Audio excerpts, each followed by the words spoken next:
À tous, deuxième partie de cette série de vidéos sur on va dire la confiance en soi, mais surtout les difficultés relationnelles sociales. Donc pour toutes les personnes qui se sentent en difficulté, qui se sentent inadaptées ou incapables ou mal à l'aise dans les relations sociales. Alors en général, quand on a ce type de problématique, on bascule entre deux polarités opposées. L'une qui est la suradaptation, l'adaptation, la suradaptation. On fait comme si, on essaye de faire avec, on mimique, on essaye de plaquer des recettes. On travaille dur éventuellement, on peut même prendre des cours, on peut essayer de se battre d'une certaine manière contre son fonctionnement pour pouvoir réussir à avoir des relations sociales. L'autre côté, c'est lâcher prise, c'est-à-dire véritablement, mais dans un mauvais sens du terme, c'est-à-dire en général vécu comme une défaite. J'y arrive pas, je suis pas normal, donc j'ai tendance à me laisser aller vers un repli sur soi, un évitement des relations sociales. Et dans les deux cas, à partir du moment où c'est vécu dans ce dispositif, c'est-à-dire dans cette perception de ce qui est bien, de ce qui n'est pas bien, de ce qui est normal ou anormal, de ce qui est être on va dire excessivement, enfin en exagérant, être un winner ou être un loser, c'est-à-dire en gros être à l'aise et avoir confiance en soi et ne pas avoir confiance en soi. Dans cette distribution, dans cette conception des relations sociales, vous êtes perdant quoi qu'il arrive.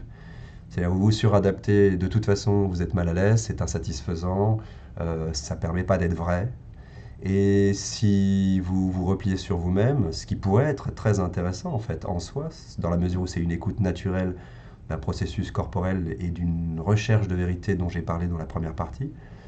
Mais comme c'est pas vécu comme ça, comme c'est vécu comme une défaut, comme une défaite, ce repli sur soi est en général mal vécu aussi, potentiellement mal vécu. Et en plus, il est comment dire, une invitation à toutes sortes de fantasmes sur le fait qu'on va terminer seul, isolé de tous, au banc de la société.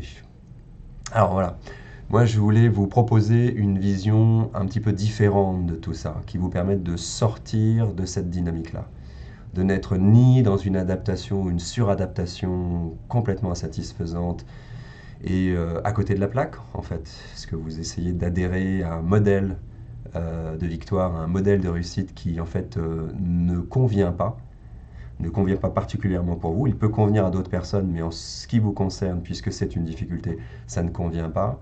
Tout en ne pouvant pas écouter avec bonheur et avec douceur.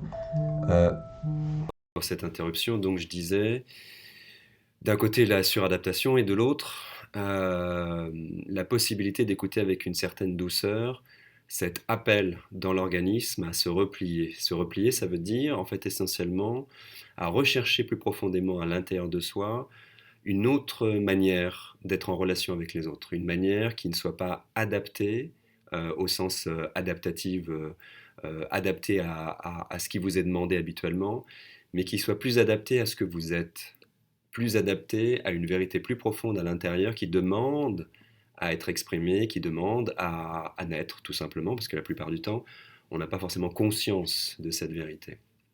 Donc c'est un peu le modèle de la croûte de glace. C'est un peu comme si vous aviez passé une partie de votre vie à essayer de marcher sur une croûte de glace, à avoir évolué éventuellement d'autres personnes avec plus ou moins d'aisance, et waouh, vous dites bon, les autres y arrivent, pourquoi pas moi? Et malheureusement, c'est comme si vous n'étiez pas équipé pour cette surface-là. Mais en même temps, cette surface-là, comme je l'ai déjà nommé dans la première partie, c'est aussi une surface. C'est-à-dire qu'une grosse partie des relations sociales habituelles est superficielle, donc sur un niveau qui va bien avec cette métaphore de la croûte de glace. On peut glisser dessus, on peut être plus ou moins à l'aise, on peut s'en sortir plus ou moins bien, mais la réalité, c'est que dans ce mal-être que vous avez, il y a quelque chose qui, au lieu de tenter d'être toujours mieux sur cette croûte de glace, vous demande de la percer pour aller trouver une base intérieure qui ne souffre pas de rester dans quelque chose de purement superficiel.